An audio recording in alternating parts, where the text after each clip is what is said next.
Good YouTube. It's Jay, channel's questionable behavior, and I'm doing something on my heart tonight. I watch a ton of videos on mental wellness and being the best version of ourselves we can be. That starts with me. And Kobe is just touching my heart, man. I mean, really, really touching my heart. I've been watching YouTube videos, from his past and his matriculation up until the video I'm going to show you is magical because in this video, he was just getting started at doing, in my opinion, the very best work he's ever done.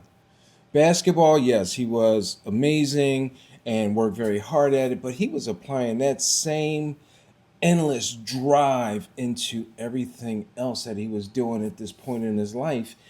And he didn't get enough time, y'all. He did not get enough time so that we truly could appreciate his gift. We never saw his gift while he was working out. We only saw his gift on the court. But that workout was where the gift was. That dedication, that focus, that drive. Yeah, that's the gift. And in this video, he was starting to show that gift because he couldn't do it in basketball anymore. So now he's going to do it in movies. And now he's going to do it in art and literature and so on.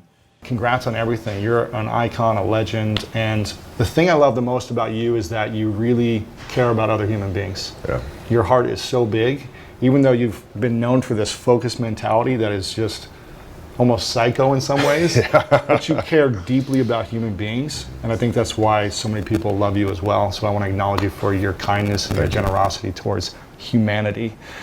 Why still wake up that early and train at this level in your life right now? Well, I mean, there's several factors for that. Like when I first retired, I let myself go a little bit. Really? You got a little? Oh yeah, a little chubby life? Oh, it was awesome. I was like, you enjoyed everything. Oh man, I'm eating what? In and Might as out, well, man. Bring it to me. Let's go. Steak. Oh, let's go. Right? Milkshakes. Let's do it. Yeah, let's do man. it. And then the challenge was, okay, can I get back in shape? Oh. And it's really hard because there's no end goal. There's no game. There's no season. There's right. no. So how do you motivate yourself to do it? How do you? And so for me, it was like, okay, I have to aim for something. So I said, I want to aim for size.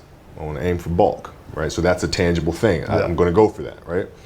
But then also it's my children. Because your kids can't see how hard you work. You go to the office, I come in the studio, they don't really see the effort, right? So how can we teach our children what it means to work hard? Well, you do it through training, right? So when I get up in the morning, my daughter goes with me. 4 a.m.? 4 a.m. My 15-year-old goes with me. She goes with me before school, and it becomes a daddy-daughter thing. That's cool. She just got a permit, right? So she drives in the morning. It becomes a cool thing, right? But through that process, she understands the value of hard work and things taking time. And the same thing with my 12-year-old, right? She practices every day, right? And so it's through those behaviors is where I find the motivation to do it. Yeah. And what brings you the most joy right now? Being with my family. Really? That is the most fun. It's just, it's hanging out with them all summer, being able to like do things that I ordinarily couldn't do. Yeah. Because of training, because of season and stuff like that.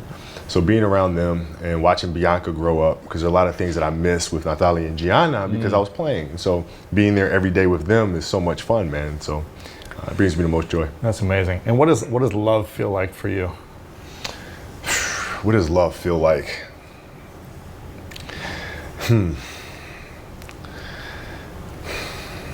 Happiness is such a, I don't really think I would describe love as happiness. I think I describe it as a beautiful journey. It has its ups and downs, right? Whether it's in marriage or whether it's in the career, things are never perfect. Yeah. But through love, you continue to persevere and you move through them. You move through them. And then through that storm, beautiful sun emerges. Yeah. Right? And inevitably another storm comes. And guess what? You ride that one out too. Yeah. So I think love is a certain determination and persistence to go through the good times and the bad times with the someone or something that you truly love. You've got a new podcast out right now called the Punies, Yeah. which I started listening to. I've listened to the first 2 episodes. It's incredible.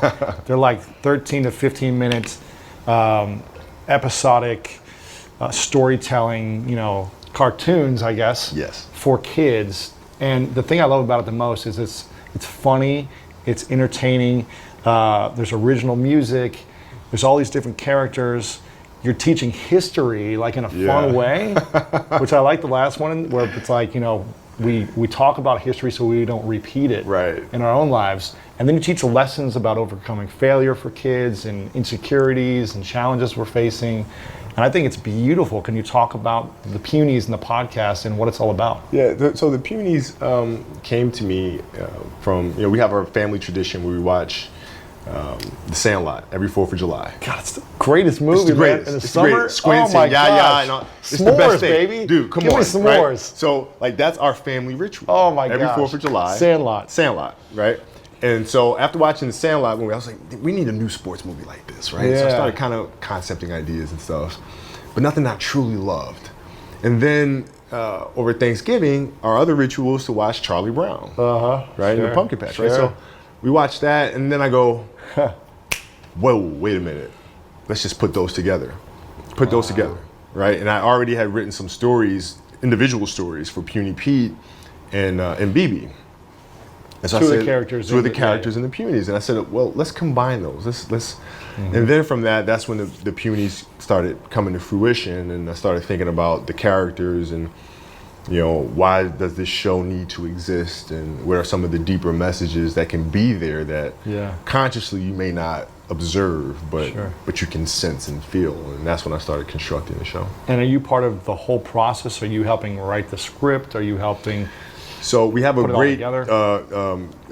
young producer here who actually started here 3 years ago while he was still at SC, and has since grown into a position. Greatest film school, Greatest film school. And so he and I worked together hand in hand on outlining every single episode. So we outlined each episode, the story beats, and then we found a great writer named John Holler, who's a great writer. And so we gave him the outline, and he just made it 1,000 times better. Wow. And then I directed each episode, and You oversee it all. You look over the scripts, I you look at directed everything. it. So the other challenge was finding great actors. Voice acting is a different skill. Yes, it's a challenging art form. I mean, you really have to be able to communicate a lot just through your voice. Essence and energy with your voice. Yeah. And so the trick was finding actors that have not lost that childlike quality, right? They can still imagine themselves being children, being at the park and playing, right? And once we found them, they really brought the characters to life. And now here we are with the Punies, man. It's amazing. I want you guys to go download it right now, subscribe. It's the Punies on Apple Podcasts or Spotify and anywhere podcasts are at. I'm telling you guys, there's a lot of parents who listen to this show. Download this, listen to it in your car, and do me a favor, take a video of your kids in the car and send it to me. Or tag me on Instagram, tag Kobe on Instagram. Yes, Kobe please. Bryant. That would be amazing. Because that's what's going to give you great feedback. Oh gosh, that would be amazing. Seeing how kids react. So put your phone, again, don't film and drive. Do it when have someone else filming it, right? But make sure, or put it on a GoPro and just press record. Yes. It's about 15 minutes long. Take your kids to school. It is Take like them this. to the park too. Like on Take them to Saturday, the like we park. made them on Saturdays. Like every Saturday, it's a new episode because Saturday is normally the day us parents drive our kids to different sporting events, To the pool, to the games, the park. Yes, that's why every episode has to be between 12 to 15, 16 minutes, right? Because that's normally the drive. Yeah. Right. And sometimes it may be longer, and in that case, you can play multiple episodes. But that's something you can listen to on your way to an event. It's like mini Frozen and Moana episodes, right? Yes, It's like little yes. with original music and all that stuff. It's really cool. Go download it. Again, take a video and tag Kobe on Instagram. Are you on Instagram a lot yourself? I am on Instagram, yeah. Tag him. Especially Lily's Lemonade. Listen to Lily's Lemonade. Yes. And I would love to see kids out there trying to do the Lily's Lemonade song. Love it. Hopefully we'll get a bunch of videos. The final question is, what's your definition of greatness? I think the definition of greatness is to inspire the people next to you. I think that's what greatness is or should be. It's not something that lives and dies with one person. It's how can you inspire a person to then in turn inspire another person that then inspires another person. And that's how you create something that I think lasts forever. Yeah. And I think that's our challenge as people, is to figure out how our story can impact others and motivate them in a way to create their own greatness. Yeah, I'm just feeling Kobe's gift, man. I feel energy. I feel energy from people. I can tell there's something. And that's not to say that they're like, the sweetest people and they're going to love me and I'm going to love them. No, that's not what energy is about for me. Energy is about a vibration, something that is coming from you that is about love. And that's what it's not about me, and it's not about a relationship. It's about love. What is holding me back from sharing that kind of inspiration with someone else? Why don't I do that on the regular? And I'm not here judging anyone. I'm just saying I don't think we're being the best versions of ourselves if we're not doing that. And it don't have to be corny. It don't have to be fake. It should be natural. That's what I try to practice. It naturally comes out of me. I exude it. I like that word, exude. And I don't feel that from a lot of people. I feel it from specific ones. And those are the ones that really move me. I feel that vibration I was talking about before, that energy. And again, that energy isn't about a personal relationship. It's just about, this is corny, but good vibes.